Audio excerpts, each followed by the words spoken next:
அந்த உள்ளூராட்சி சபை தேர்தலில் ஜனநாயக தமிழ் தேசிய கூட்டணிக்கு வடக்கிலும் கிழக்கிலும் வாக்களித்த சகல தமிழ் மக்களுக்கும் நாங்கள் எங்களது நன்றிகளை தெரிவித்துக் கொள்கின்றோம். கடந்த தேர்தலை பொறுத்தவரையில் தமிழ் தேசிய பரப்பில் இருக்கக்கூடிய கட்சிகள் ஒரு முக்கியமான கோரிக்கையை வைத்திருந்தார்கள். இந்த கோரிக்கை என்பது வடக்கு கிழக்கில் உள்ளூராட்சி சபை ஆட்சி அதிகாரங்கள் என்பது அது தமிழ் கட்சிகளின் வசம் இருக்க வேண்டும், தமிழ் தேசிய பரப்பில் இருக்கக்கூடிய கட்சிகளின் வசம் இருக்க வேண்டும். கடந்த தேர்தலில் நாங்கள் விட்ட தவறுகள் காரணமாக ஆளுந்தரப்பு பல ஆசனங்களை வடக்கு கிழக்கு மாகாணங்களில் பெற்றிருக்கிறது. அந்த தவறு இழைக்கப்படக்கூடாது, மாற்றியமைக்கப்பட வேண்டும் என்பது ஜனநாயக தமிழ் தேசிய கூட்டணி, அகில இலங்கை தமிழ் காங்கிரஸ், தமிழரசு கட்சி போன்றவற்றின் கோரிக்கையாக இருந்தது. இந்த கோரிக்கை ஏற்றுக்கொள்ளப்பட்டு இந்த மூன்று கட்சிகளுமே மிக அதிகப்படியான வாக்குகளையும் ஆசனங்களையும் பெற்றுள்ளன என்பதுதான் கடந்த தேர்தல் முடிவுகள். இலங்கை தமிழரசு கட்சி வடகிழக்கு மாகாணங்களில் ஏறத்தாழ 307 ஆசனங்களையும், ஜனநாயக தமிழ் தேசிய கூட்டணி 106 ஆசனங்களையும், அதே மாதிரி அகில இலங்கை தமிழ் காங்கிரஸ் 80க்கும் மேற்பட்ட ஆசனங்களையும் பெற்று ஏறத்தாழ ஒரு 500 ஆசனங்களை வடகிழக்கு மாகாணங்களில் இவை கூட்டாக பெற்றிருக்கிறது. ஆகவே மக்களிடம் அவர்கள் வைத்த கோரிக்கையை மக்கள் ஏற்றுக்கொண்டு ஒவ்வொரு கட்சிக்குமே அவர்கள் அதிகப்படியான வாக்குகளையும் அதிகப்படியான ஆசனங்களையும் கொடுத்திருக்கிறார்கள். ஆகவே இங்கு உள்ள முக்கியமான விடயம் என்னவென்றால், அந்த அடிப்படையில் அவ்வாறான வாக்குகளையும் ஆசனங்களையும் பெற்றுக்கொண்டவர்கள் கூட்டாக பேசி இந்த ஆட்சி அதிகாரங்களை வகுத்துக் கொள்ளப் போகிறார்களா, இல்லை என்று சொல்லி சொன்னால் நாங்கள் பெரிய கட்சி, எங்களுக்கு கூடுதலான ஆசனங்கள் கிடைத்திருக்கிறது, ஆகவே நாங்கள் தான் ஆட்சி அதிகாரத்தில் உட்கார வேண்டும் என்று பேசப்போகின்றார்களா என்பதுதான் இருக்கக்கூடிய கேள்வி. ஏற்கனவே தமிழரசு கட்சியை சார்ந்த திரு சுமந்திரன், திரு CVK சிவஞானம் போன்றோர் அவ்வாறான குரல்களை ஒலிக்க துவங்கி இருக்கிறார்கள். ஆனால் அதே சமயம் மிக பெருமளவிலான பிரதேச சபைகளிலோ அல்லது மாநகர நகர சபைகளில் அவர்கள் தனித்து நின்று ஆட்சி அமைக்க முடியாத ஒரு நிலையில்தான் அவர்கள் இருக்கிறார்கள். ஆகவே அந்த நிலையில் மக்கள் கொடுத்த ஆணைக்கு ஏற்ப இவர்கள் எல்லோரும் ஒன்றாக பேசி ஆட்சி அதிகாரங்களை, தமிழ் மக்களுக்கான நிர்வாகத்தை ஒழுங்கமைப்பதில் இவர்கள் ஒன்றுபட்டு செயற்பட வேண்டும் என்பது முதலாவது எங்களுடைய கருத்து. இரண்டாவதாக, நாங்கள் ஒரு விடயத்தை தெளிவுபடுத்த வேண்டும் என்னவென்று சொல்லி சொன்னால், ஏற்கனவே தமிழ் தரப்புக்கான சில பெயர்கள், அதாவது இவர்களுக்கு மாகாண சபை நடத்த தெரியாது, இவர்கள் நிதியை திருப்பி அனுப்பிவிட்டார்கள், இவர்களால் நிர்வாகத்தை செய்ய முடியாது போன்ற பல்வேறுபட்ட எதிர் பிரச்சாரங்கள் தமிழ் தரப்பை நோக்கி இருக்கின்றது. ஆகவே இந்த நிலையில் மீண்டும் அவ்வாறான பரப்புரைகளுக்கான இடங்களை கொடுக்காமல் நாங்கள் எவ்வாறு சுமூகமாக இந்த வடக்கு கிழக்கு மாகாணங்களில் உள்ளூராட்சி சபைகளுக்கான ஆட்சி அதிகாரங்களை உருவாக்கி கொள்வது என்பதில் நான் நினைக்கிறேன் ஒரு ஆரோக்கியமான ரீதியில் பேசி முடிவுகள் எட்டப்பட வேண்டும் என்பது எங்களுடைய இன்னும் ஒரு கோரிக்கை. எங்கள் எல்லோருக்கும் தெரியும், கடந்த பல மாதங்களாக அல்லது சில வருடங்களாக இதை நாங்கள் தேசமாக ஒன்று திரள வேண்டும் என்று பல பத்தி எழுத்தாளர்கள், பல்வேறுபட்ட அரசியல் பிரமுகர்கள் பேசி வந்திருக்கிறார்கள். நாங்கள் தேசமாக ஒன்று திரள வேண்டும். இப்பொழுது நாங்கள் பார்த்தோமாக இருந்தால் 3 கட்சிகள், 3 கட்சிகளுக்கான அந்த ஆணையை தமிழ் மக்கள் வழங்கியிருக்கிறார்கள். ஒரு தேசமாக ஒன்று திரண்டு வடக்கு கிழக்கில் உள்ள ஆட்சி அதிகாரங்களை கையில் எடுத்து மக்களை அணிதிரட்டக்கூடிய ஒரு சந்தர்ப்பத்தை தமிழ் மக்கள் வழங்கியிருக்கிறார்கள். ஆகவே அவ்வாறான ஒரு தேசமாக ஒன்று திரளக்கூடிய அந்த சந்தர்ப்பத்தை இவர்கள் சரியான முறையில் பாவித்துக் கொள்ள வேண்டும் என்பதும் எங்களுடைய இன்னொரு கோரிக்கை. ஆகவே நாங்கள் ஒரு சில பதவிகளுக்காக நாங்கள் எங்களுக்கிடையில் போட்டா போட்டிகள் என்பதை உருவாக்கி கொள்ளாமல் சுமூகமாக நாங்கள் என்ன விதமாக இதனை செய்யலாம் என்ற ஒரு விடயம் இருக்கின்றது. குறிப்பாக சொல்வதாக இருந்தால், NPP என்று சொல்லக்கூடிய தேசிய மக்கள் சக்தி என்பது சக வடக்கு கிழக்கில் அவர்கள் எந்த இடத்திலும் ஆட்சி அமைக்க முடியாது, தனித்து நின்று ஆட்சி அமைக்க முடியாத சூழ்நிலையில் அவர்களும் பல்வேறுபட்ட சுயேட்சை குழுக்களையும் மேலும் பல்வேறுபட்ட ஏனைய கட்சிகளையும் அவர்களும் அணுகி தாங்கள் ஆட்சி அமைப்பதற்கான ஒரு முயற்சியை மேற்கொண்டிருக்கிறார்கள் என்பதை நாங்கள் கவனித்துக் கொள்ள வேண்டும். அவர்களை பொறுத்தவரையில் முக்கியமாக அவர்கள் யோசிப்பது சில இடங்களில், அது யாழ்ப்பாண மாநகர சபையோ அல்லது வவுனியா மாநகர சபையோ அல்லது வேறு சபைகளிலேயோ அவர்கள் ஆட்சி அதிகாரங்களுக்கு வந்துவிட்டால் தமிழ் மக்களது கோரிக்கைகள், மக்கள் தங்களை முழுமையாக ஆதரித்து நிற்கிறார்கள் என்றும் தாங்கள் ஆட்சி அதிகாரத்தில் நிற்கிறோம் என்ற ஒரு கருத்தை வெளியில் கொண்டு வருவதனூடாக தமிழ் மக்களினுடைய எதிர்காலம், தமிழ் மக்களினுடைய அதிகாரம், தமிழ் மக்களுடைய உரிமைகள் என்பவற்றை புறந்தள்ளி நடக்கக்கூடிய வாய்ப்புகள் என்பது மிக அதிகமாக இருக்கின்றது. ஆகவே எமது வடக்கு கிழக்கில் போட்டியிட்ட தமிழ் சுயேட்சை குழுக்களும் சரி, இல்லை என்று சொல்லி சொன்னால் ஏனைய கட்சிகளும் சரி, அவ்வாறு அரசாங்கத்திற்கு ஆதரவளிப்பதன் மூலம் தமிழ் மக்களது நீண்டகால போராட்டத்தினூடாக தமிழ் மக்களுக்கு கிடைத்திருக்கக்கூடிய அல்லது அதற்காக போராடக்கூடிய நிலைமைகளை மாற்றி அமைத்துவிடக்கூடாது என்பதையும் அந்த சுயேட்சை குழுக்களும் ஏனைய கட்சிகளும் கவனத்தில் கொள்ள வேண்டும் என்பதும் ஒரு முக்கியமான விடயமாக நாங்கள் கருதுகின்றோம். எம்மை பொறுத்தவரையில் வடக்கு கிழக்கு மாகாணங்களில் இலகுவாக இந்த ஆட்சி அதிகாரங்களை நாங்கள் நிறைவேற்ற முடியும். மக்கள் அதுக்கேற்ற வகையில் இந்த ஆசனங்களை பகிர்ந்து அளித்திருக்கிறார்கள். ஆகவே நான் நம்புகின்றேன் அந்த வகையில் அவ்வாறான பேச்சுவார்த்தைகள் என்பது சரியான முறையில் நடத்தப்படுமாக இருந்தால் குழப்பம் இல்லாமல் இது யார் யாருக்கு ஆதரவு அளிப்பது என்ற நிலைமைகளை மாற்றி எல்லோரும் ஓரணியில் நின்று இந்த ஆட்சி அதிகாரங்களை பகிர்ந்து கொள்வது என்பது சிறப்பாக இருக்கும் என்பதுதான் எங்களுடைய கருத்தாக இருக்கின்றது. ஆகவே அந்த வகையில் முக்கியமான ஒரு விடயம் என்னவென்று சொல்லி சொன்னால், நாங்கள் இப்பொழுது கிடைத்திருக்கக்கூடிய இந்த சந்தர்ப்பம் என்பதை நாங்கள் எவ்வளவு தூரம் தமிழ் மக்களுடைய எதிர்காலத்திற்காக பயன்படுத்தி கொள்ளப் போகின்றோம் என்று சொன்னால், இது குறிப்பாக இது ஒரு உள்ளூராட்சி சபை தேர்தல்கள், உள்ளூர் நிர்வாகங்களை கவனிக்க வேண்டிய தேர்தல் என்பது உண்மை. ஆகவே அதற்கான தேர்தல் நடந்து முடிந்திருக்கிறது. அந்த தேர்தலில் நாங்கள் சரியான முறையில் அந்த நிர்வாகங்களை கொண்டு நடத்துவதனூடாக மக்களுக்கு நாங்கள் எங்களுடைய திறமையை, வல்லமையை அது சரியான முறையில் நடத்துவதனூடாக நாங்கள் அதனை நிரூபிக்க முடியும். நான் ஏற்கனவே சொன்னது போன்று தமிழ் தரப்பு தொடர்பான பொய்யான பரப்புரைகள் எல்லாம் இருக்கின்றது. இவர்களுக்கு எதுவுமே தெரியாது என்ற பரப்புரை, இவர்களுக்கு நிர்வாகம் நடத்த தெரியாது, பணத்தை செலவு செய்ய தெரியாது, திருப்பி அனுப்பிவிடுவார்கள் போன்ற பல விடயங்கள் இருக்கிறது. ஆகவே நாங்கள் அவற்றிலிருந்து நாங்கள் மீள வேண்டும் என்பதும், நாங்கள் அந்த மீளுவதற்காக இந்த தேர்தலை நாங்கள் பயன்படுத்தி கொள்ள வேண்டும் என்பதும் எங்களுடைய கருத்தாக இருக்கின்றது.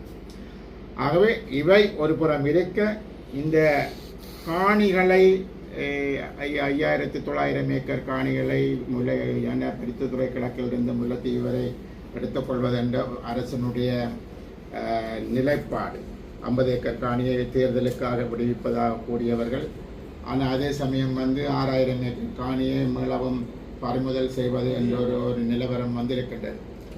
ஆகவே எம்மை பொறுத்தவரையில் தொடர்ச்சியாக தமிழ் மக்களுடைய உரிமைகள், தமிழ் மக்களுடைய இருப்பு, தமிழ் மக்களுடைய காணிகள் இவற்றை காப்பாற்றுவதற்கான ஒரு கூட்டு முயற்சிகளை நாங்கள் மேற்கொள்ள வேண்டும் என்பதிலும் ஜனநாயக தமிழ் தேசிய கூட்டணி உறுதியாக இருக்கின்றது. நாங்கள் உடனடியாக இப்பொழுது ஒரு தேர்தல் முடிந்து ஒரு ஆட்சி அமைக்கிற ஒரு சூழ்நிலையில் நாங்கள் ஒரு நீண்டகால திட்டங்களின் அடிப்படையில் கூட்டிச் சேர முடியுமா என்ற கேள்வி உடனடியாகவே இருக்கு. அதுக்கான கால அவகாசங்கள் எல்லாம் இருப்பதாக நாங்கள் கருதவில்லை. ஆகவே அந்த வகையில் எம்மை பொறுத்தவரையில் நாங்கள் எங்களுடன் கூட்டாக தேர்தலில் நின்ற தமிழிசை கட்சி, அகில இலங்கை தமிழ் காங்கிரஸ் போன்றவர்களுடன் பேசி நாங்கள் இந்த விடயங்களை சுமூகமாக நிறைவேற்றுவதற்கு தயாராக இருக்கிறோம் என்பதையும் நான் இந்த நேரத்தில் கூறிக்கொள்ள விரும்புகிறேன். தேர்தல்கள் முடிவடைந்த பிறகு எந்த கட்சியும் ஆட்சி அமைக்க முடியாத ஒரு சிரமற்ற நிலைமை காணப்படுகிறது. அந்த அடிப்படையில் ஏற்கனவே கட்சிகள் நீங்கள் சொன்னது போல அறிவித்திருக்கிறார்கள், ஒவ்வொரு சபைகளிலும் யார் பெரும்பான்மையை பெறுகிறார்களோ அவர்களுக்கு தவிசாளரோ அல்லது மேயரோ கொடுத்துவிட்டு மற்றவர்கள் ஆதரவு அளிக்க வேண்டும் என தேர்தலுக்கு முதலே எடுக்கப்பட்ட ஒரு தீர்மானமாக இருக்கிறது. இப்படிப்பட்ட அது நிலைப்பாடு யாருடைய தீர்மானம்?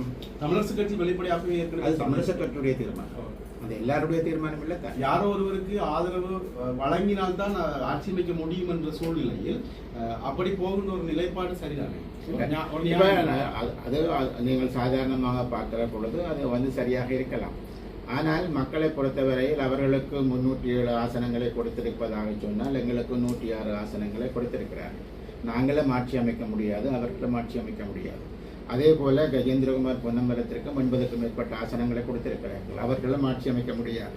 ஆகவே இதில் வந்து ஒட்டுமொத்தமாக தமிழ் மக்களினுடைய நலன்களினுடைய அடிப்படையில் இருந்து சிந்தித்து தமிழ் மக்களுக்கான நிர்வாகத்தை நாங்கள் சரியாக உருவாக்க வேண்டுமாக இருந்தால் விட்டு கொடுப்புகளுடன் ஏன் இந்த 3 தரப்பும் ஒன்றாக சேர்ந்து பல்வேறுபட்ட இடங்களில் ஆட்சி அமைக்க முடியும்? நீங்கள் 106 அங்கத்தவர்களுடைய ஆதரவை கேட்கிறீர்கள். பதிலீடாக அந்த 106 அங்கத்தவர்களுக்குமான நீங்கள் மாற்று திட்டம் அல்லது என்ன செய்தியை நீங்கள் உங்களிடம் ஒரு மெக்கானிசம் இருக்கிறது. அதான் நான் அந்த மெக்கானிசத்தை பற்றி தான் நான் இப்போ சொல்கிறேன். அந்த மெக்கானிசம் என்பது இந்த 3 தரப்புகளும் இருந்து பேசி நீங்கள் சொன்ன நிச்சயமாக அவர்கள் 300 ஆசனங்கள் எடுத்தவர்கள் தொடர்பாக வந்து எங்களுக்கு அது விளங்கும். ஆகவே அவர்களுக்கு கூடுதலான சபைகள் ஒதுக்கப்பட வேண்டும் என்பதும் விளங்கும். ஆகவே அந்த வகையில் வந்து நாங்கள் அவ்வாறு பேச முடியும். அதே போல ஏனைய கட்சி, அது அகில இலங்கை தமிழ் காங்கிரஸ் யாழ் மாவட்டத்தில் பல இடங்களில் அவர்கள் கூடுதலான ஆசனங்கள் எடுத்திருக்கிறார்கள். அதே போல பல இடங்களில் நாங்களும் ஏனைய கட்சிகளும் ஒரு சமதான ஆசனங்களை பெற்றுக்கொண்ட பிரதேச சபைகளும் இருக்கின்றன. ஆகவே அந்த வகையில் எந்த விட்டு கொடுப்புகளுடன் இணைந்து நாங்கள் 3 பேரும் கூட்டாக செயற்பட்டு தமிழ் மக்கள் கொடுத்த ஆணையை நிறைவேற்றப் போகிறோம் என்பதுதான் இங்கே இருக்கக்கூடிய கேள்வி. ஜனநாயக தமிழ் தேசிய கூட்டணி இலங்கை தமிழரசு கட்சியை ஆதரிக்க முடிவெடுத்திருப்பதாக சில ஊடகங்கள் செய்தி வெளியிட்டுள்ளன. இது உண்மைத்தனம்? அதெல்லாம் உண்மையான ஊடகங்களும் அல்ல, உண்மையான செய்திகளும் அல்ல. ஏனென்று சொல்லி சொன்னால் அந்த இதுவரையில் நாங்கள் அவ்வாறான எந்த விதமான முடிவுகளையும் எடுக்கவில்லை. நாங்கள் கஜேந்திரகுமாருடன் ஏற்கனவே அவர் எங்கள் எல்லோருடனும் தொலைபேசி ஊடாக பேசியிருக்கிறார் என்பது உண்மை. அதே போல தமிழரசு கட்சியை சார்ந்தவர்களும் தொலைபேசி ஊடாக பேசியிருக்கிறார்கள் என்பது உண்மை.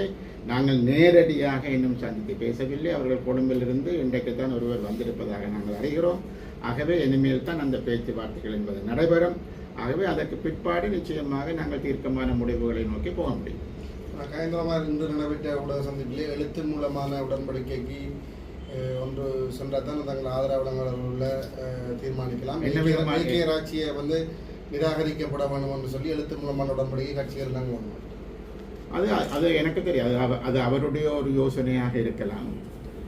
இது வந்து இந்த தேர்தல் முடிஞ்சு முடிவுகள் அறிவிக்கப்பட்டு நீங்கள் ஆட்சி அமைப்பதற்கு வார மாதம் 2ஆம் தேதி நீங்கள் 1வது கூட்டத்தை நடத்த வேண்டும்.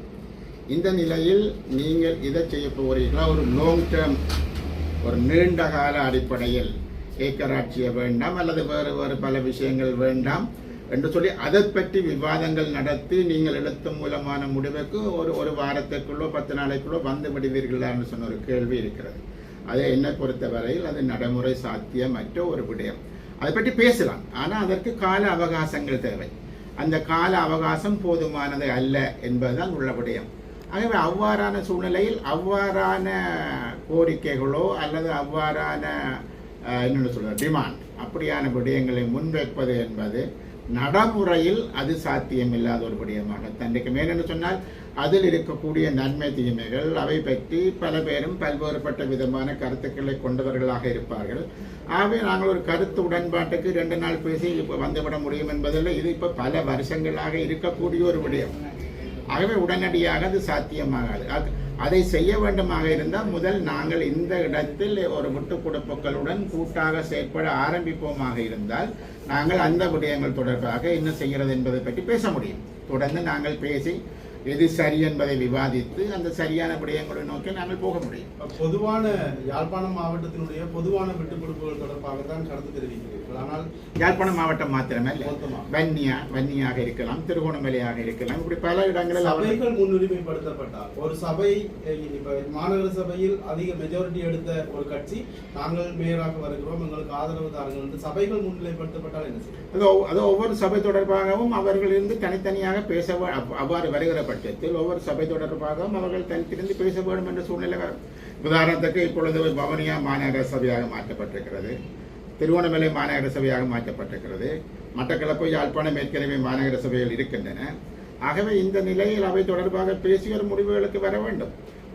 உண்மையாகவும் நேர்மையாகவும் தமிழ் மக்களுடைய பிரச்சனைகளை முன்னிலைப்படுத்தி கொண்டு போவதாக இருந்தால் இது எல்லா சபைகளும் எங்களுக்குத்தான் வேண்டும் என்று சொன்ன ஒரு எல்லா சபைகளிலும் நாங்கள் முதன்மையாக இருக்கிறோம் என்ற கருத்துக்களை விடுத்து நாங்கள் எவ்வாறு ஒன்றாக போக முடியும் என்பதற்கு ஒரு பெருந்தன்மையுடன் நடந்து கொள்ள வேண்டும் என்று சொன்ன தேவைகள் இருக்கின்றது.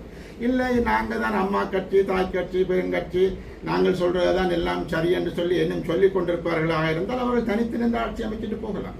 இல்லை நாங்கள் தான் எல்லாம் எங்களுக்கு வந்து எல்லாரும் வந்து ஆதரவளித்தா மாத்திரம் போதும் என்று அவர்கள் சொல்வார்களாக இருந்தால் அவர்கள் தனித்து நின்று ஆட்சி அமைக்கலாம். ஆகவே இங்கே எல்லோருக்கும் விளங்கும், யாரும் பெரிய சிறிய கட்சிகள் அல்ல.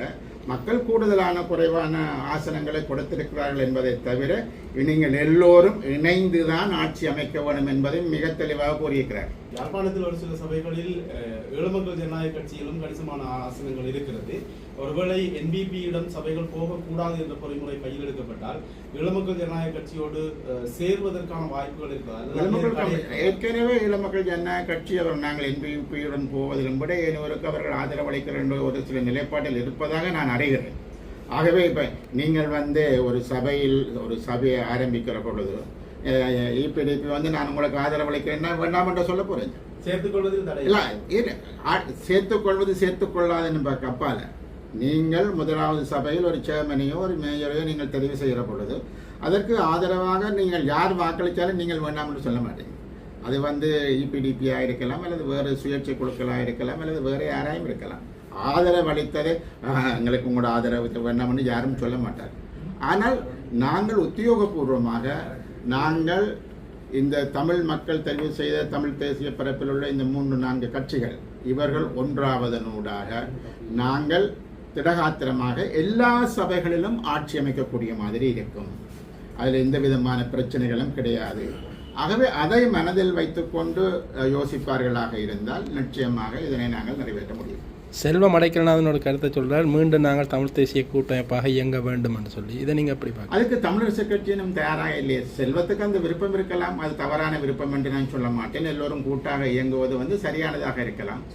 ஆனால் தமிழ் தேசிய கூட்டமைப்பாக இயங்க வேண்டுமாக இருந்தால் அந்த தமிழ் தேசிய கூட்டமைப்பு முன்னைய தமிழ் தேசிய கூட்டமைப்பு மாதிரி இயங்க முடியாது.